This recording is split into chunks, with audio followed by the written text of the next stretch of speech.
कौन हो तुम? मैं इस युद्ध का अंत हूं। मैं भीष्म की मृत्यु हूं। देवी शिखंडिनी,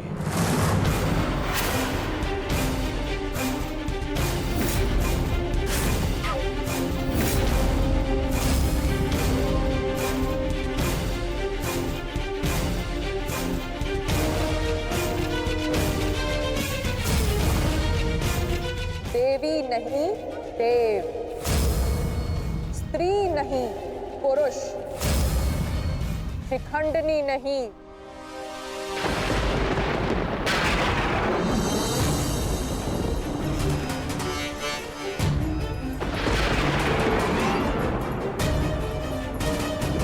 शिखंडी।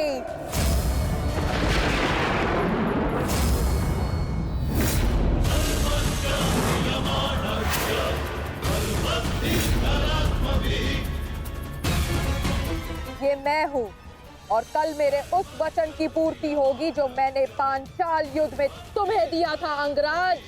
एक दिन ऐसा आएगा अंगराज जब भीष्म मेरे सामने खड़ा होगा और वहां ना तुम उसकी रक्षा कर सकोगे ना तुम्हारा ब्रह्मास्त्र। स्मरण रखना, एक महायुद्ध होगा, महाविनाश होगा और उस विनाश को तुम भी नहीं रोक पाओगे।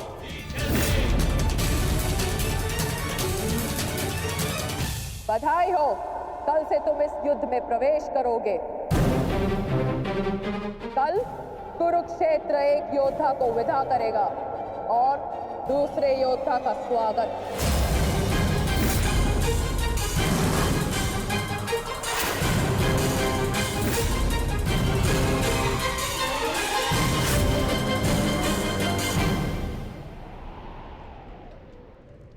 जो भी होता है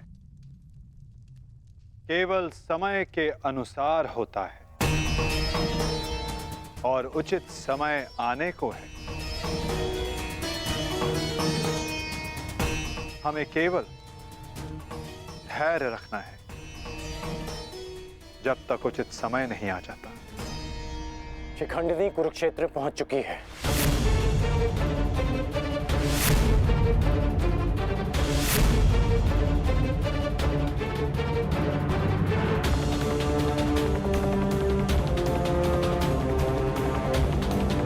शिखंडिनी के आगमन में आपकी संभावित मृत्यु छिपी है, फिर भी आप मुस्कुरा रहे हैं।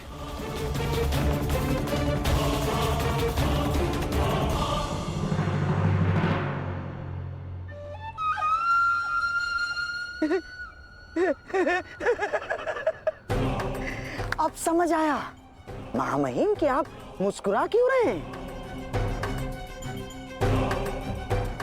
युद्ध के नियमानुसार शिखंडिनी युद्ध में भाग ले ही नहीं सकती क्योंकि वो एक स्त्री है। नहीं, वो स्त्री नहीं पुरुष है। शिखंडिनी नहीं शिखंडी है। वो स्त्री से पुरुष में परिवर्तित हो चुकी है और कल वो युद्ध में प्रस्तुत होगा और उसका एक ही उद्देश्य है, मां महिम का वध।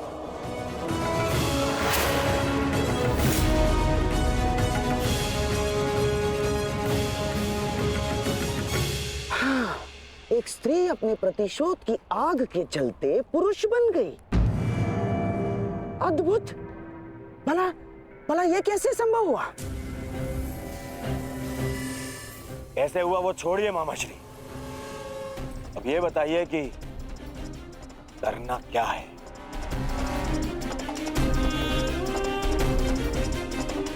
चिंता ना करो मेरे होने वाले सम्राट। तुम्हारा ये मामा इसका भी कोई ना कोई उपाय अवश्य ढूंढ लेगा।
नहीं पांचाली, समय बदल गया है। तुम्हारे समक्ष शिखंडिनी नहीं, शिखंडी है। एक पुरुष, एक पुरुष, एक पुरुष।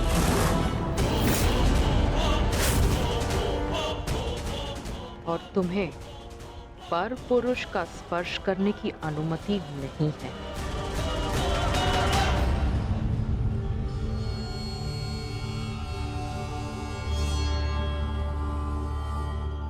जब हमें सबसे अधिक आपकी आवश्यकता है, आप हमारे समक्ष प्रस्तुत हैं।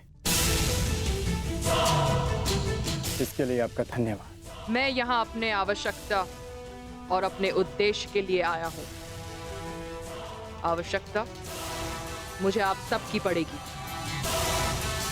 क्योंकि भीष्म का अंत निश्चित है।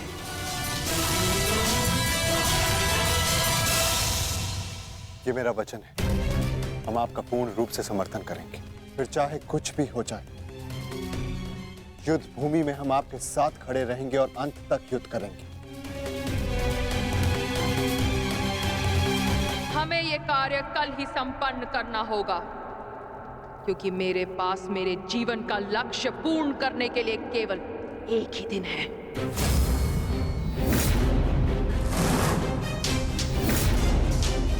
केवल एक दिन? परंतु क्यों? तुम्हारी समस्या ये है कि तुम एक स्त्री हो, जिस कारण तुम भीष्म से द्वंद्व नहीं कर सकती। मैं तुम्हें पुरुष बनने का वरदान देता हूं, ताकि तुम भीष्म को परास्त कर सको।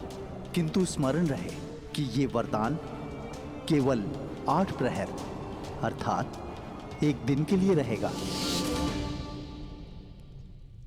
हमारे शत्रुओं को इसका भान नहीं होना चाहिए कि शिखंडिनी केवल एक दिन के लिए पुरुष है।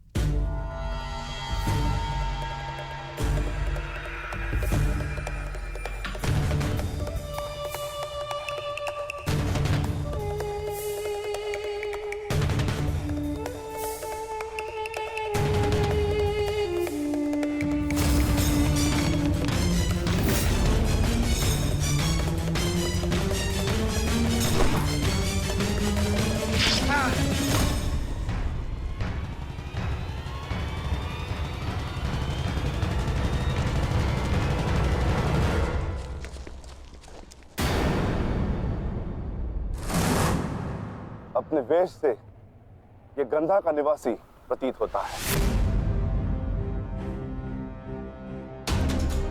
अर्थात ये मामा शकुनी का गुप्तचर था। सौभाग्य ये कि यहां से जीवित नहीं जा सका।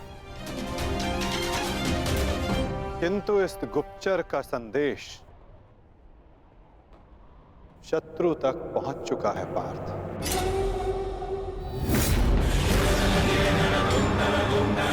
केवल 8 प्रहर, केवल 8। उसके पश्चात ना उस शिखंडी का कोई अस्तित्व रहेगा और ना ही भीष्म पितामह कोई संकट होगा।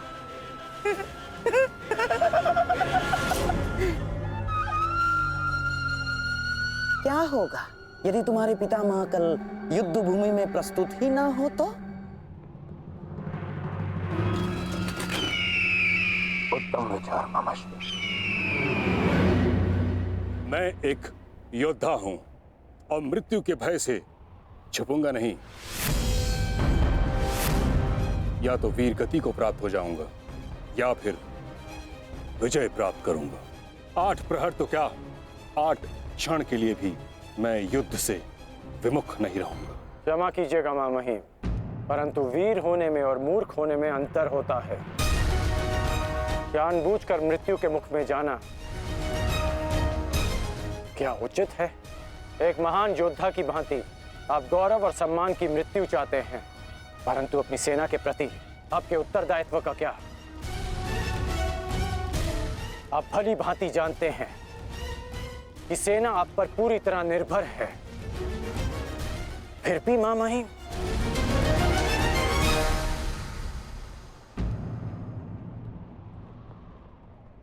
अंगराज ठीक कह रहे हैं पितामह।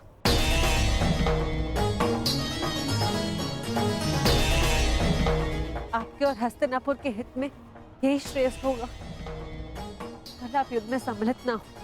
कुंती, पुत्री, ये जानते हुए भी कि तुम हस्तिनापुर में अपने शत्रुओं से घिरी हुई हो, तुमने यहां रहने का निर्णय क्यों लिया?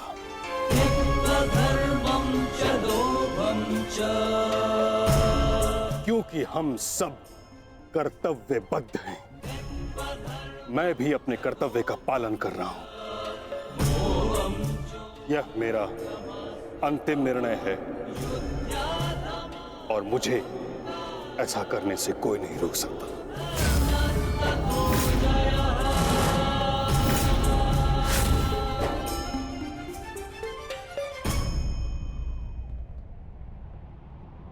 मित्र, चाहे कुछ भी हो जाए, कल तुम्हें पितामह की रक्षा करनी होगी। हम अवश्य पितामह की रक्षा करेंगे, किंतु इससे पूर्व ये अधिक महत्वपूर्ण है अंगराज, हमारी समस्या का अंत होना। हमें समय मिलते ही शिखंडी का वध करना होगा। उसके पश्चात हमें इस युद्ध में विजय पाने से कोई नहीं रोक सकता।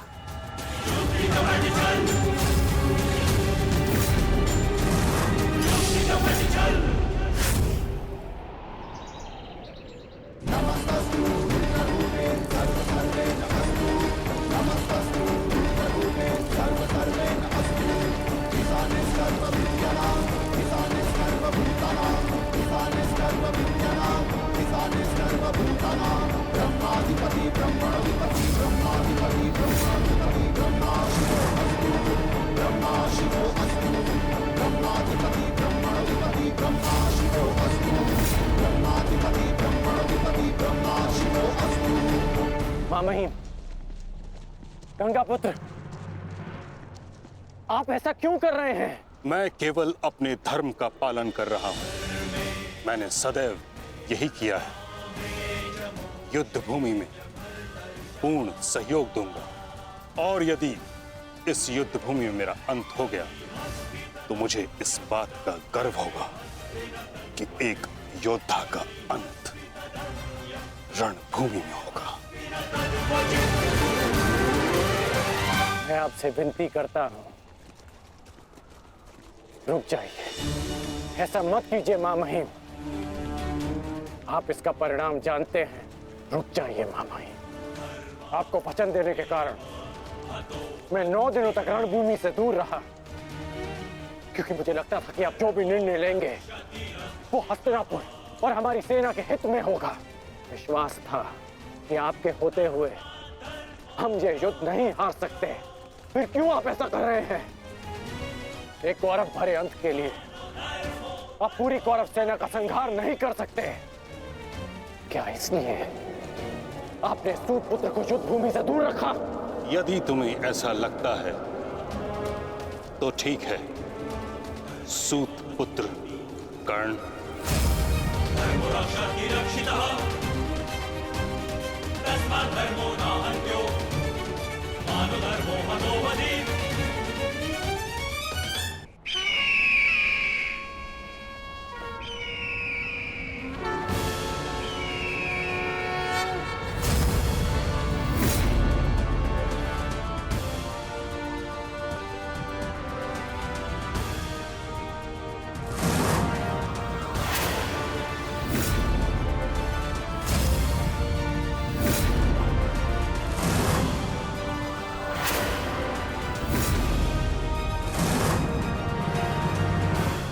दुर्योधन, स्मरण रहे, आज हमारा केवल एक ही उद्देश्य है, महामहिम की रक्षा, और उसके लिए आवश्यक है शिखंडी का अंत।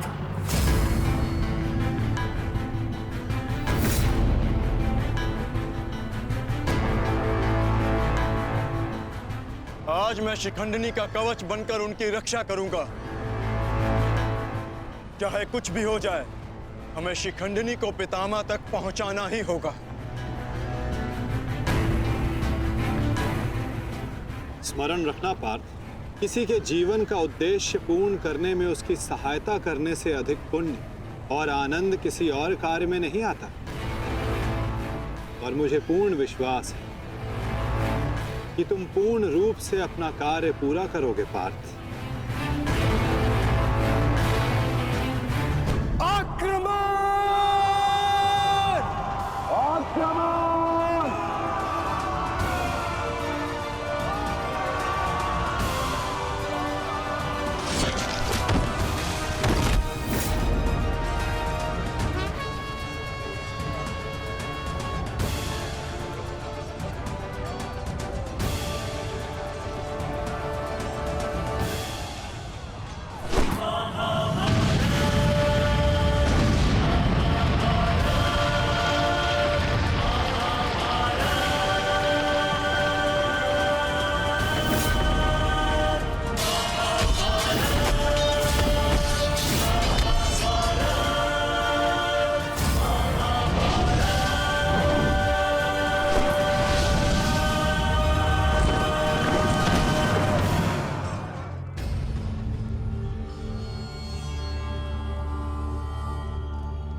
एक सूत पुत्र मेरी ओर से युद्ध में भाग नहीं लेगा। भले ही कर्ण अंगराज है, परंतु यह बात भी सत्य है कि इसका जन्म एक सूत के घर हुआ है।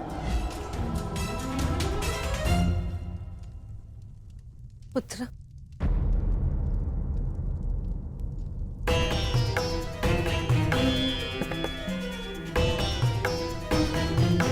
तुम यहाँ अंदर क्यों बैठे हो? क्योंकि अभी भी मैं महामहिम के आदेश का पालन कर रहा हूं। एक सूत पुत्र होने का मूल्य चुका रहा हूं।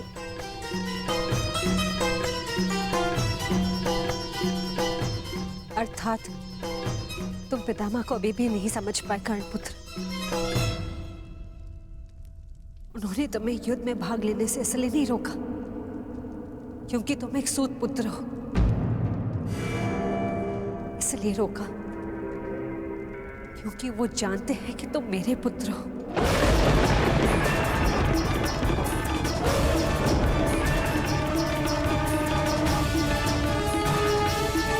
एक भाई एक दूसरे से द्वंद्व ना करे, एक दूसरे का रक्त ना बहे,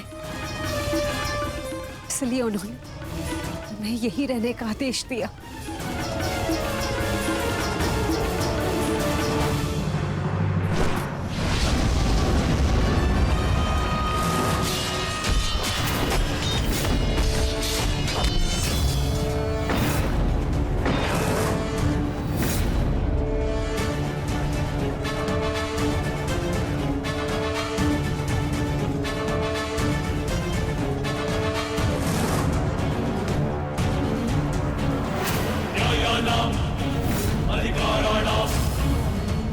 दुर्योधन, ये रहा हमारा आखेट।